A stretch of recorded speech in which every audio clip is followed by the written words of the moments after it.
Good morning, everyone, and I'm very pleased to be joining everyone here today. It's a great crowd, and I'm very proud of the way that we do things here in Oshawa. We speak from the heart, and we gather when it's important, and this is important. Today we're observing the National Day of Mourning.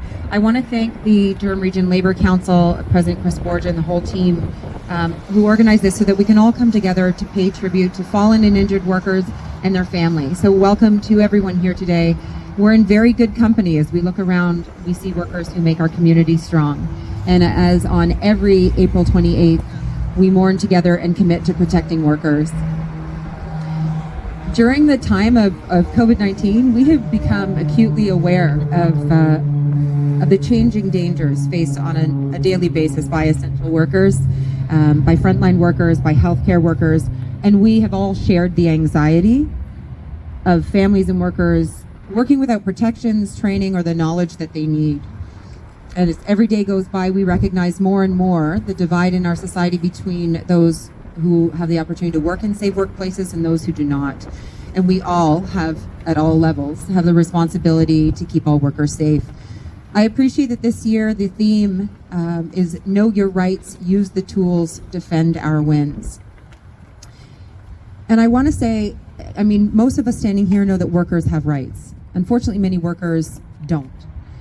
They have the right to know, the right to participate, and the right to refuse unsafe work. And while I wrote a formal speech, I want to tell you a story.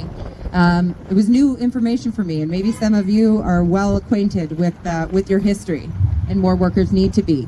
But Jamie West, who is the NDP critic for Labour, was sharing this with us. And it was 8 steelworkers in Elliott Lake who refused unsafe work. And that led to eventually the Occupational Health and Safety Act for Ontario. But the way that it started was that they, in their community, were worried about the disease and illness that were befalling them. And the workers were told by their employers, no, it's fine. It's coincidence. It's because you smoke. And one of them went to a conference in Paris about workplace disease. He signed in as a doctor. He was not a doctor.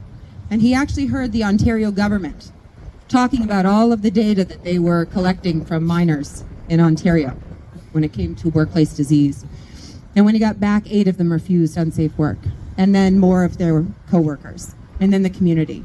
And then it was the Ontario NDP that stood with them and forced a safety commission that resulted in 117 recommendations that became the Occupational Health and Safety Act for Ontario. And I'm telling you that to remind you that we all have to be, and workers, unfortunately, are the canaries in the coal mine. And I'm wearing that pin today. I was thinking about Jim Freeman on the travel in today, for those of you who remember Jimmy and know Jimmy. This is one of the pins that Monique gave out at his funeral. And it's a Durham Region Labour Council pin. It's one of the originals, I think. And it's got that canary in the cage in the coal mine. And when issues are raised, when safety concerns are brought to the attention, when workers are injured, what happens should be fair. Compensation should be actual compensation. It shouldn't be a terrible runaround for workers. It was based on a historic compromise. It was supposed to keep the workers, they couldn't sue their employer, and they were supposed to get fair compensation. And how far have we traveled from that? Now it's a mess. I know we're going to hear from folks from Onewig today. I'm standing here and I sit opposite a government that I will do my best to hold to account on a constant basis to protect workers, to keep them safe, to fight for fair compensation, to fight for paid sick days, to give workers the chance to stay home when they are sick, to rest and to recover. It has been 30 years since the Westray mine disaster where miners were killed in an explosion.